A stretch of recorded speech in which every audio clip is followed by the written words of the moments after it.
Former Vice President Joe Biden is now the president-elect, according to the Associated Press, which projects he has reached the needed 270 electoral college votes. Biden achieved his majority after a closely fought race, with President Trump making unsubstantiated claims of voting fraud and pursuing legal action in some states. Biden ran as a unifier, telling voters he'd work across the aisle. As president, he would govern a country that's bitterly divided, tackling an economy that's put millions on unemployment and a pandemic that's killed more than 230,000 Americans. It's the job Biden has dreamed of for most of his adult life. I announce my candidacy for President of the United States of America. He was a 45-year-old man when he first ran for president in 1988. He gave it another go 20 years later. Oh, I am running for president. I am running for president. But 2008 wasn't his year either. Thank you, man. He dropped out before then-Senator Barack Obama won the Iowa caucuses.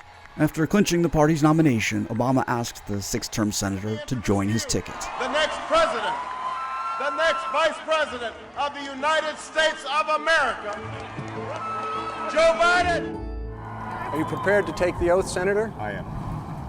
In the White House, the two men formed a close relationship over their 8 years together. In 2015, after months of will he or won't he speculation, Biden opted out of challenging Hillary Clinton for the Democratic nomination, citing the death of his son, Beau. Good morning, folks. Beau is our inspiration. Unfortunately, I believe we're out of time, the time necessary to mount a winning campaign for the nomination.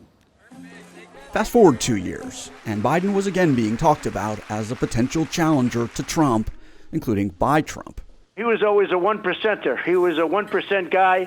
He ran 2 or 3 times. He never got above 1%. But Biden took his time, and that allowed a sprawling lineup of Democrats to get a head start.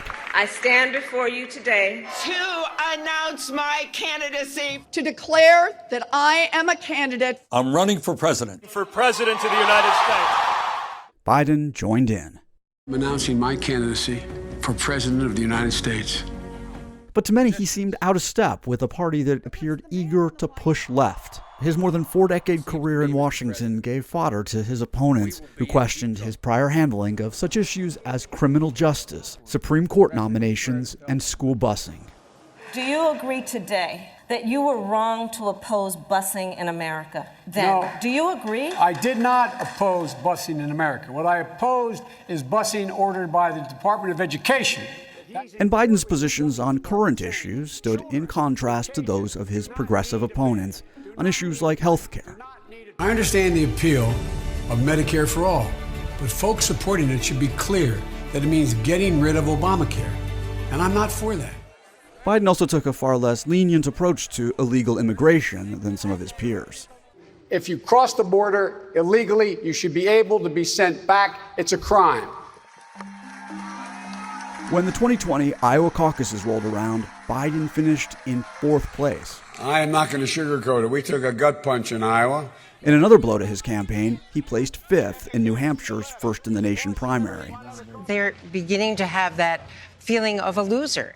Then, after gaining a key endorsement from Congressman Jim Clyburn, South Carolinians should be voting for Joe Biden. Biden in South Carolina won his first primary, thanks in large part to strong support from the state's black voters. Shortly thereafter, 2 of Biden's competitors dropped out and endorsed him. It was a big turning point that doomed Bernie Sanders. Look, the people aren't looking for revolution. They're looking for results. After Sanders dropped out, Biden would have, in a typical year, then barnstormed the country. But because of COVID, he made no in-person public appearances until Memorial Day. But the Trump versus Biden battle had begun in earnest. Amidst growing protests sparked by the killing of George Floyd while in police custody, Trump cast Biden as a supporter of disorder.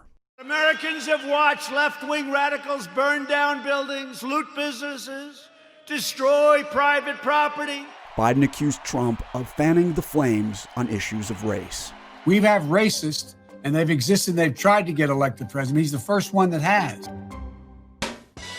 And then, in an event carefully choreographed for safety, Biden introduced his running mate, California Senator Kamala Harris. She was the first black woman and first woman of Asian descent nominated for a presidential ticket. And this morning, all across the nation, little girls woke up, especially little black and brown girls, who so often feel overlooked and undervalued in their communities. But today, just maybe, they're seeing themselves for the first time in a new way. As I said, Joe, when you called me, I am incredibly honored by this responsibility, and I'm ready to get to work. At the unconventional Democratic National Convention, the theme was unity. It's time for us, for we the people, to come together. And make no mistake, united we can and will overcome this season of darkness in America. Trump, at the Republican National Convention, put the Democrats' message of unity in a different light. Biden is a Trojan horse for socialism. The rancor between the two men was on full display in their first head-to-head debate. You graduated last in your class, not first in your class. I want to make Mr. sure. Mr. President, can you let him finish, sir? No, he doesn't know how to do that. Will you shut up, man? Listen, who is on your list, Joe? Before the coronavirus, the economy was on track to be the focus of this election, but handling of the crisis superseded it. You should get out of your bunker and get out of the sand trap and get in your golf course and go in the Oval Office and bring together the Democrats and Republicans and fund what needs to be done now to save lives. We got the gowns, we got the masks, we made the ventilators. You wouldn't have made ventilators, and now we're weeks away from a vaccine. Biden accused Trump of endangering his supporters at rallies. He's been totally irresponsible the way in which he has handled the social distancing and people wearing masks, basically encouraged them not to. All right. He's a fool on this. If you could get the crowds, you would have done the same thing. But you can't. Nobody cares. Gentlemen, can we move on to the... Nobody cares. A few days later, Trump and his family and staff in the White House tested positive for coronavirus. Trump was admitted to the hospital. I prayed for his recovery when he got COVID. And I'd hoped at least he'd come out of it somewhat chastened. But what has he done? He's just doubled down on the misinformation he did before and making it worse. Trump recovered. His poll numbers never did. To make up for lost time, Trump went back to his 2016 campaign rally playbook. Biden held fewer, smaller events, some as drive-ins. And despite polls showing voters were only moderately enthusiastic about Biden, his campaign tapped anti-Trump fervor to vastly outraise the president's. And that allowed Biden to outblitz Trump on the airwaves. To look you in the eye, treat you with respect, and tell you the truth.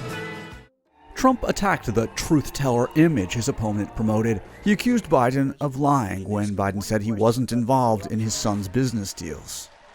I'll tell you what, it's an organized crime family as far as I'm concerned. It's another smear campaign.